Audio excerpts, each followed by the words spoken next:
आवास योजना को लेकर तृणमूल नेता की ग्रामीणों ने की पिटाई।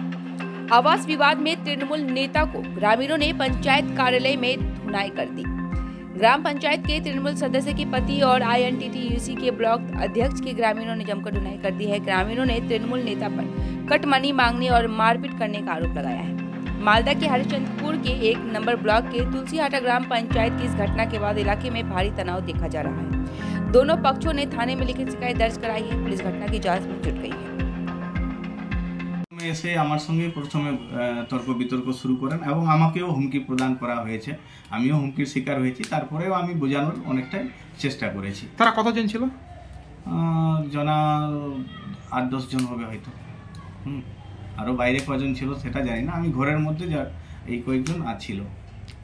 থানায় অভিযোগ হয়েছে? থানায় অভিযোগ হয়েছে কিনা আমি তো মৌখিকভাবে জানিয়েছি। এখনো পর্যন্ত আমি জানি না যে লিখিতভাবে অভিযোগ হয়েছে কিনা। এটা হচ্ছে যে প্রধান ম্যাডাম তো নিজের কেবিনে ছিলেন, আমি সাহেবের ঘরে বসেছিলাম। হঠাৎ করে তুলসিহাটারই কিছু লোকজন এসে আমাকে প্রশ্ন করলেন যে এইসব নামগুলো কিভাবে কাটা হলো, আওয়াজ প্লাস নিয়ে প্রশ্ন করছিলেন। আমি ওনাদের যা যা প্রশ্ন ছিল, যা রিকোয়ারমেন্ট ছিল তার যথাযথ উত্তর দেওয়ার চেষ্টা করছিলাম এবং দিচ্ছিলামও বুঝিয়ে।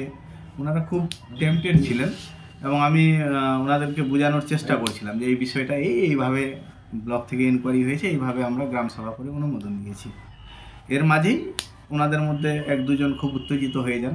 এবং আমি বলি তখন যে আপনাদের যদি কোনো অভিযোগ থাকে, পঞ্চায়েত জনসাধারণকে পরিষেবা দেওয়ারই জায়গা, আপনাদের কোনো অভিযোগ থাকলে সেটা আপনারা লিখিত আকারে জানান, সেটাকে আমরা খতিয়ে দেখব কী বিষয় আছে।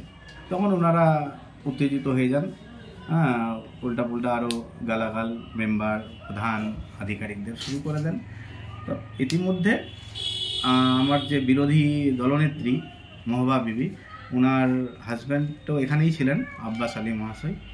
ইতিমধ্যেই ওনারা আব্বাস সাহেবের সঙ্গে বচসায় জড়িয়ে পড়েন। এই বচসা থেকেই তখন হাতাহাতিতে পরিণত হয়। তারা কি অ্যাকচুয়ালি অভিযোগ নিয়েছিল আপনার কাছে? ওনাদের অভিযোগ ছিল যে যোগ্য ব্যক্তি তালিকা থেকে বাদ হয়ে গেছে, অযোগ্য ব্যক্তি তালিকায় রয়েছে। সেই তালিকাটা কারা বানিয়েছে? সেই তালিকাটাও ব্লক অফিস থেকে ইনকোয়ারির মাধ্যমে আধিকারিকরা তালিকাটা বানিয়েছে এবং গ্রাম সংসদে সেটা আমরা অনুমোদন দিয়েছি পঞ্চায়েত। তাহলে তারা সরাসরি বিরোধী দলনেত্রীর স্বামীকে তারা দায়ী কনে করছে? আপনারা বলতে চাইছেন যে আপনারা মেম্বার প্রধান মিলে ইচ্ছা খুশি নামগুলোকে রেখেছেন, ইচ্ছা খুশি নামগুলোকে কেটে দিয়েছেন, এই বলেই অভিযোগ। তখনই আমি বাইরে এসে দেখি ঘর থেকে যে আমাদের বিরোধী দলনেত্রীর হাজব্যান্ড আব্বাস বাবুকে ওনারা মারধর করছেন। এই সময় আব্বাস বাবুর কিছু লোকজন আছে, দুপক্ষে বেশ হাতাহাতি, তাতে আব্বাস বাবুকে বেশ মারধর হয়েছে ওই সময়টাতে। তারপরে আমরা সেটাকে থানায় ফোন করি, পুলিশ আসে পরিস্থিতিটাকে নিয়ন্ত্রণ করার। তারা অভিযোগ জানাচ্ছেন যে তারা নাকি ওই আব্বাস আলীকে নাকি কাটমানি দিতে পারেনি বলে নাকি নামটা বাদ দিয়েছে। এই জন্যই আপনাকে অভিযোগ জানাতে এসেছিল, মানে কাটমানির বিনিময়ে কি ঘর পাওয়া যায়, এটাই তারা অভিযোগ করছে? না, এরকম কোনো আমরা অভিযোগ পাইনি, এরকম কোনো লিখিত অভিযোগ আমি পাইনি। আমি বারবার ওনাদের রিকোয়েস্ট করেছি আপনাদের যদি কিছু বলার থাকে আপনারা লিখিত মাধ্যমে বলুন, সেটাকে আমরা ইনকোয়ারি করে দেখব।